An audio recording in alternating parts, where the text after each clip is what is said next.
Grams, politics, religion, culture, and lots more. Keep listening to Carnival Radio.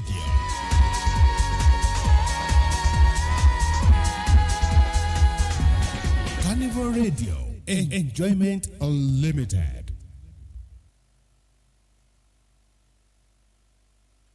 The number one hit music station.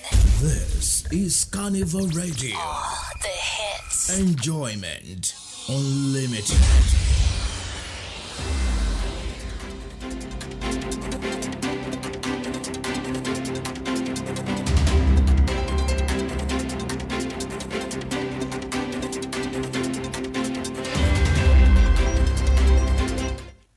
Good evening and welcome. I am Joseph Oyukola with the Carnival Radio World News. So we get the news around the world this evening. I'm starting from Africa. Guinea-Bissau's militaries has installed General Otta Ntanama as traditional president today, Thursday, after soldiers removed civilian leadership the previous day. The Army's High Military Command for the Restoration of Order made it known that it ousted President Umaru Sissoco Embalo in a televised announcement. Newsmen report that Inter will lead a one-year transition. The takeover occurred a day before provisional presidential results were expected in a contest between Embalo and challenger Fernandes Diaz. Witnesses said gunfire erupted near the Electoral Commission, a presidential palace in Bissau shortly before the coup, underscoring the country's long-standing political instability. In Asia, authorities in China have confirmed that 11 railway workers have been killed and 2 injured on Thursday when a train struck them in Kunming, Yunnan province. Officials say that the train was conducting earthquake detection tests when it ran into the workers on a curved section near Luyang Town Station. They reported that normal services have resumed at the station while investigators work to determine how the incident occurred. Local media also noted a separate volatile rail incident the same day, where 2 maintenance workers were hit by a train in Dayang, Shikiam.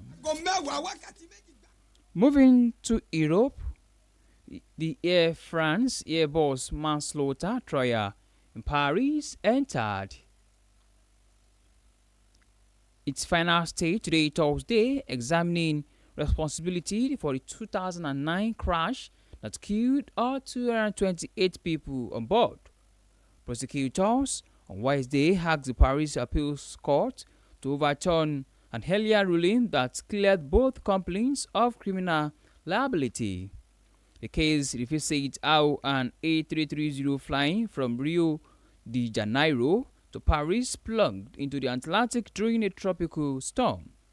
Safety investigators have found that pilots mishandled the aircraft after sensors iced over, leaving the jet unable to read its airspeed.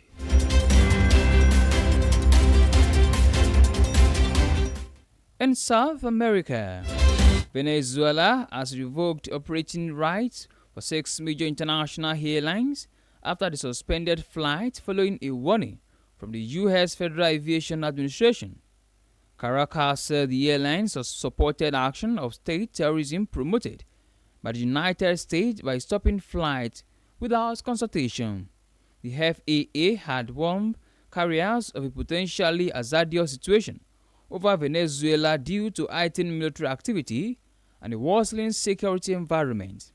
Venezuelan officials rejected the alert, arguing that the U.S. has no authority over its airspace as tensions arise over U.S. military deployment in the region and accusation against President Nicolas Maduro.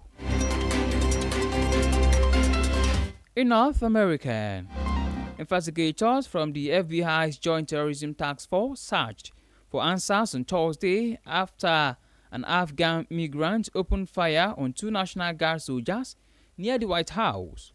Officials described the Thanksgiving-Eve shooting as an abuse targeting troops deployed under a federal security mission, ordered by President Donald Trump.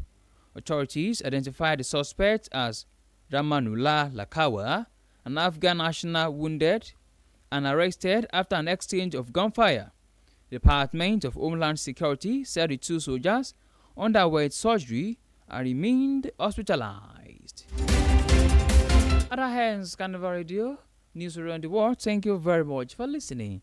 This news was brought to you by Carnival Radio News and Current Affairs Department, compiled by Elizabeth Tercio Kemikoko. I am Joseph Oyokola. Good evening, and please do well to enjoy the rest of your day.